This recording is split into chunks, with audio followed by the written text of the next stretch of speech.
Kudo kambe mwana akamba ya sambo atano Pallaso mwana gwebebelese ku kibanda ebyekisiru kibanda omwisa kulagira akavuluko byekisiru ko kibanda agenda n'abantu agenze n'abantu babiri akimanyi oli ttaano we ate mwe mubadingiringa ate nomagala kutta kibanda afwe mu mwana ati gwe Pallaso kyengugamba gwa akavuluko kayinza n'obutabeerayo boy okude kulaba geto ttaano ati boy enda sula nga totudde era boy bulamu weeks abasatu naye era tujja kunoonya akavuluko tekagenda bayo Pallaso the boy is a type of good gamba asambwa.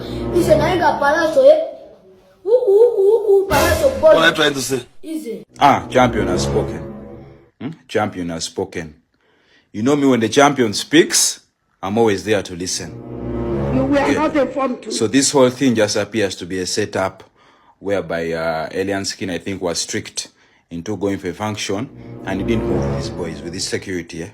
So that's how that incident happened. Continue. And I also believe by the time he was beaten up by Pallaso, remember the incident was late evening.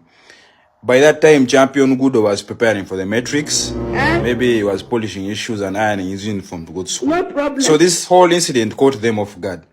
So it is understandable. Champion Gudo, head of security, I think, I can't accept that thing here. So we shall go by what he says. Yeah, but next time at least you guys know what to do. Let's try and be alert. Let's not allow such incidents to happen. Can it happen? Team Gaza. I hope you guys figure out a way forward. I can't accept that. Simanyi oba ghetto z'ennaku zino zaakyuka. Ne bwe ziba nga ze ziri ezedda. Fedda olutalo mu ghetto wawangula ng'olutalo lumu oba n'owangula fight emu. Eyo yali tekwewanise baali tebakuwanika. Mu ghetto oluwangula lumu terukuwanisa. Ate ffe edda we twabeerera mu ghetto.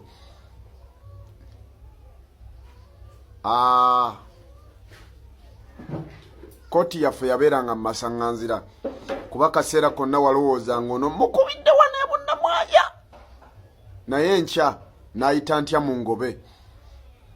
Ono mukubidde kasenge B. Naye kasengedde. Kasenge E. N'ayitawo ntya. Naye nze mmanyi Pallaso. Pallaso ebiseera bye bisinga owangalidde mu kibuga. Ate abaana ba alien bazzeemu buzzi. Bakoze ki? Bazzeemu buzzi. Nekye mmanyi naawe obudde buno wooli. Akatengo okawulira, akaliro okawulira.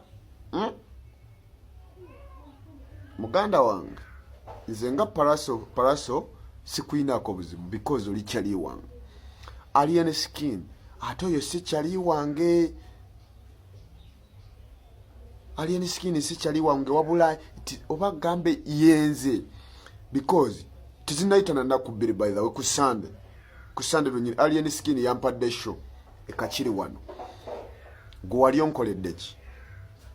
Yese kyo tuba tukivuddeko. Abaana ba ghetto mu abantu ababonyebonye mu ggwanga muno abavudde ku mu ghetto be basinga obungi. Ekyo wali sose n'okirowoozaako. Ekyokusatu, tozannyiranga ku muntu ng'amaanyi ge agasinga bali mu bantu ab'ekyawa. Muganda wange Pallaso mukwano gwange nkubuulire. Tozannyiranga ku muntu ng'amaanyi ge gatandikira mu bantu ab'ekyawa ate ne gava mu bantu ab'ekyawa ne gajja ne gabuna mu nsi yonna. Wobanga ogenda oggula ennyama y'omutwe osooka nga kunyiga ku gugwo. Wowulira nga mulimu nnyama n'ogula. Ne wowulira nga temuli nnyama n'onyiga ku mutwe gwo bwoti n'owulira nga omutwe gwo teguliimu nnyama togula nnyama ya mutwe. Kati Pallaso osooka nga kulowooza nga tonnakola kintu kyonna. Onfuna bagamba sibajja okwotaasinga nnyinimu ensitama. N'olwokubiri zimba nnene takuteerako mukwero. Bano abatubeera wano ku bbali wano bakujobisa ne bakupika n'owulira nga osobola n'okunuula kawagga bbunwe naye nga waakawaani. Gwe sooka weebuuzeemu alien gwe nga we yabadde awo yabadde tasobola yadde kuddiza akakonde kamu. Mbyogera nnyo wano nti asirise teyejjusa. Naye mulesa obuzibu kubanze manyi amazima ga Katonda nga njogera ntya Katonda guluma yaguze nzikutekwata mukundi nze mbadde nakazuuku ka simu yange sasuzizaako data because nabadde mu call naye kyensanze ku TikTok sigadde mbirekedde Mukama Katonda ye mulamuzi wange alien nkwagaliza bisinga Mukama akunkumira ko ekyesinga okwetaaga one love. Pallaso, next time don't do a kiddish stunt. TikTokers, gather, leave whatever you're doing and gather, guys. It is time for some Lugambo. Now, most of you have been calling me Dr. Sefko, do a story about alien skin and Pallaso, and I'm like, wait a minute. Now you want to fool us? Alien skin. Who doesn't know that alien skin and Pallaso are good tight friends? And atachimani inti alien skin ne Pallaso bali bati.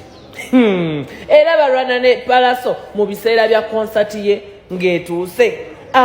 Mbuya badde akola rehearsal. Since when nga Pallaso akolera rehearsal mu recording studio? Era mama barwana Zahara Toto akyali ku TV ne Keizi nga baweereza ne balyoka beekubira obusimu. Lwaki ebyo byonna byafundikidde nga alien skin abagamba nti nno tugende tubeereyo natuulira n'ennaku z'omwezi ekivulu we kigenda okubeera. Lwaki ababaddewo bedde bababuuza batamatama mbuno simanya babaddewo abantu b'emiggo ab'ebiso abatufumise biki banange. Who doesn't know Pallaso about stunts? Now you want to fool us. We talk about your show, your concert, we talk about banange. What's wrong with my Anja family? Anyways, fetuja kubogerako shall give you relevance. Tuja kubanga tubawa mawulire gamuge mwagala obawa ne all in all. Pallaso wandibadde respecting ekitibwa kabaka kye yakuwa ekyassa. Sa wekibanga kituufu warwanye satarwana.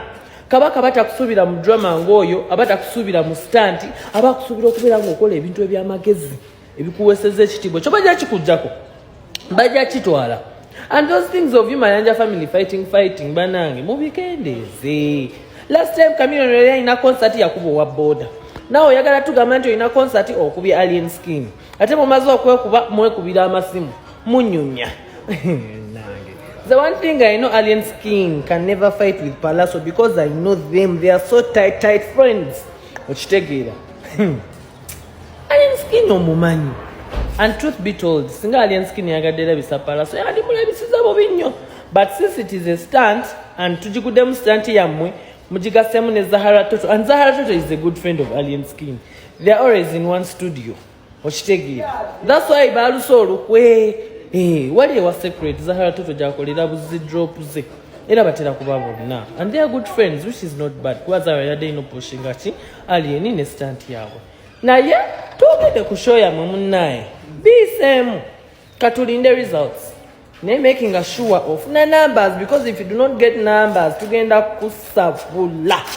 Hey, peace. I sign out. Endowooza kati mutegedde ensonga lwaki Mukama Katonda yakwata embalabe ezaali badde ziruma abantu b'omu Kampala bonna awamu n'aziteeka ku muntu omu Pallaso. Mwe mukanya musaasira mbukisebe embalabe zimuyonkose zimumazeewo, mumuleke embalabe zimuyonkote zimumalewo. Mukama ayina ensonga lwaki. Okitegeera oba zimuyonkota paka mbyenda mumwesonyiwe zimuyonkote. Gwe towulirangako abantu be bagamba nti oyo fala bamuloga ennumba ng'omudo ng'atambula ennumba zimutambulira ku mutwe bwenti. Abo bafala baba balina ebikolobero bye baakola bulaza. Okitegeera eyo nga tuvuddeyo ekintu ekirala. Pallaso gwe mmanyi Pallaso kubanze kumanyi bulaza ate naawe okimanyi. Pallaso wallahi billahi tallahi Pallaso wange gwe mmanyi n'obwafala bwe tosobola kuba alien skin.